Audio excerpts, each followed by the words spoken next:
Путин Алиевден кечирим сурады. Бул тууралуу Кремлдин басма сөз кызматы билдирди. Маалыматка караганда, Орусиянын президенти Владимир Путин Азербайжандын президенти Ильхам Алиев менен телефон аркылуу сүйлөшүп, 25 декабрда Азербайжан аба жолдоруна тиешелүү учактын Актауга кулашы боюнча сүйлөшүүлөрдү жүргүзгөн. Путин каргашалуу окуя Орусиянын аба мейкиндигинде болгону үчүн кечирим сурап, каза болгондордун жакындарына көңүл айтып, жабыркагандарга бат айыгып кетүүнү каалады. Сүйлөшүүдө Путин учак коно турган убакта Грозный, Моздок жана Владикавказга Украинанын дрондору кол салгандыктан Орусиянын абадан коргонуу системасы соккуга жооп берди деп белгиледи. Орусиянын тергөө комитети тарабынан кыймыл коопсуздугунун жана аба транспортторун колдонуу эрежелерин бузуу беренеси менен иш козгоп, тергөө иштери жүрүп жатканы кабарланды. Рузахуновду кыйнагандар 3 жылга кесилиши мүмкүн. Казакстанда болгон январь окуясында полиция тарабынан кыйноого алынган кыргызстандык музыкант Бикрам Рузахуновдун иши боюнча соттук териштирүү аяктады. Прокурор Арстанбек Аликонов соттон 44 жаранды. Анын ичинде Рузахуновду кыйнаган 6 полиция кызматкерин 3 жылга эркиндигинен ажыратууну жана аскердик чиндерин алууну сурады.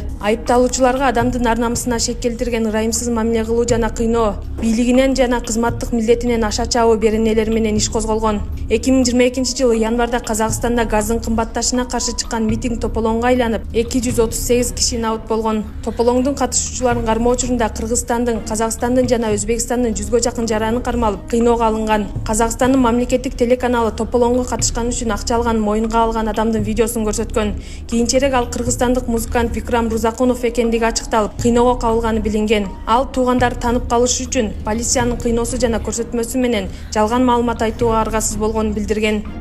Эми ОСАГО жөнүндө бүгүн элде көп пайда болгон суроо, негизги суроому акыркы 3-4 күндө ушу 1-январдан баштап ОСАГОсы жок айдоочуларга айып пул салынабы же жөн эле эскертүү берилеби деген суроо пайда болуп атат. Ошого жооп берип коюңуздарчы мындай эл үчүн. Негизи өлкө жетекчилигинин койгон тапшырмасына ылайык бүгүнкү күндө министрлер кабинетинин тиешелүү токтом долбоору даярдалды. Ал токтом долбоордун максаты болуп ушул ОСАГО боюнча болгон айып пулдарды, штрафтарды 1-январдан 1-июлга жылдыруу болуп эсептелет. Ушул максатка ылайык биз күтүп атабыз.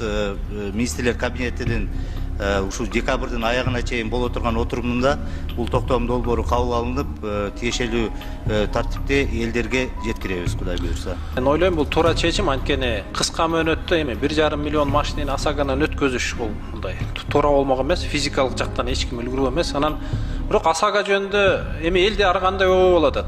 Мен бирок 3-4 күн мурун бир жерде отурганда кишилерден угуп калдым да, бирөө айтты: "Мен 2 машинем бар, мен барып ОСАГОдан өткөзүп койдум. Бирөө 1,5 миң сом төлөдүм, бирөөгө 3,5 миң сом төлөдүм.